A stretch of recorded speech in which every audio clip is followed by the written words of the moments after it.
Welcome to Naija Anchor News. In today's news, Benue State, fear grips residents, travelers as kidnappers occupy Owukpa communities. Owukpa, our district in Ogbadibo local government area of Benue State, has become a safe haven for kidnappers.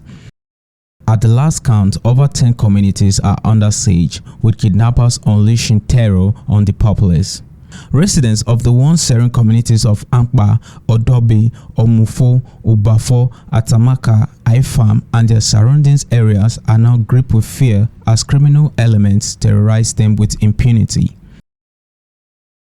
Naija Anchor News observed that over the past 5 months, more than 100 persons have fallen victim to kidnappings, with certain routes proving more deadly.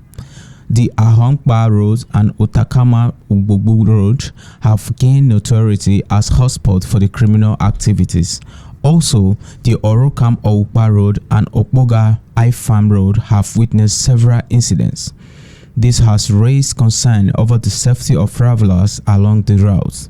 Naija Anchor News learned that recently a family of 8 kidnapped on Otomaka Road.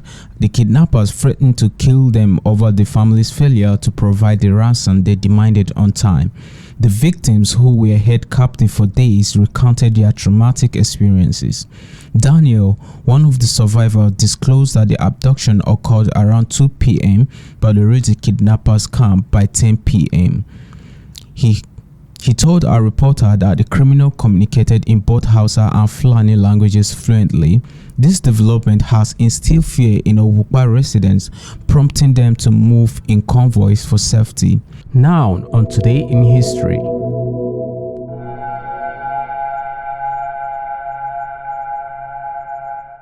1984, Nigeria's military government, led by General Muhammadu Buhari, took power in a coup, overthrowing the civilian government of President Shehu Shagari. The event marked a period of military rule in Nigeria. 1965, the United States and the United Kingdom conducted a successful test of the Polaris missile, launching it from a submerged submarine in the Atlantic Ocean. The event highlighted advancement in missile technology during the Cold War. 1847, Samuel Colt, an American inventor and industrialist, received a U.S. patent for the Colt revolver, a groundbreaking design in firearms. This invention had a significant impact on the development of handguns. 1951, the African National Congress ANC Youth League in South Africa issued a statement calling for a national campaign against the apartheid policies of the government. This event was part of the broader struggle against racial segregation and discrimination in South Africa.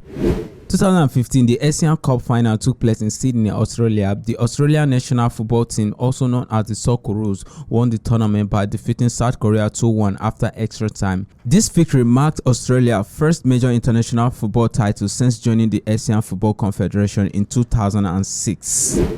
Welcome back to the news. A native of the community, simply identified as Jan, was during the year kidnapped on his wedding night while returning from Owukpa market. The family had to pay a ransom for his release. Similarly, one engineer Raymond and his wife, Mrs. Cordelia Agada, were also abducted along Owukpa Ifam Okpoga Road in recent time.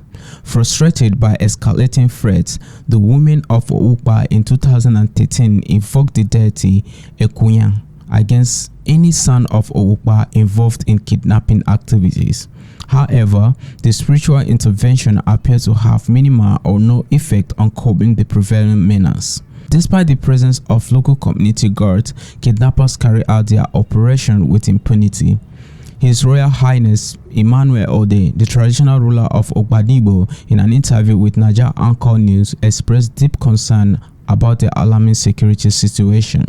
Ode criticized the government's inadequate response, pointing out the shortage of law enforcement personnel in Owukpa and the ban on civilian gun ownership, leaving residents defenseless against well-armed kidnappers.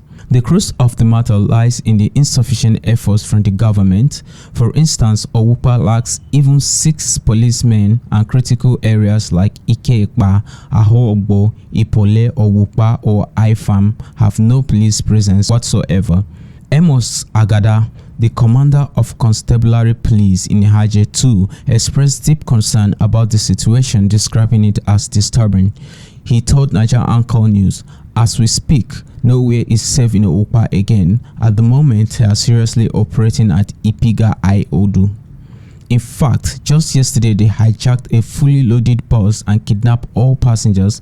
They have not even contacted the families yet." He also lamented the lack of essential weapons for the vigilante group in the village to confront the kidnappers. However, he stressed the need for more support from the government, particularly in the provision of weapons to enhance their effectiveness in tackling the security challenges. "We are doing our best with the limited resources available, but additionally, support, especially in the form of weapons, is crucial to bolster our effort against these criminals," he said. Thank you for being a part of Naija Anchor News today. Join us again soon for more. Stay informed, stay connected.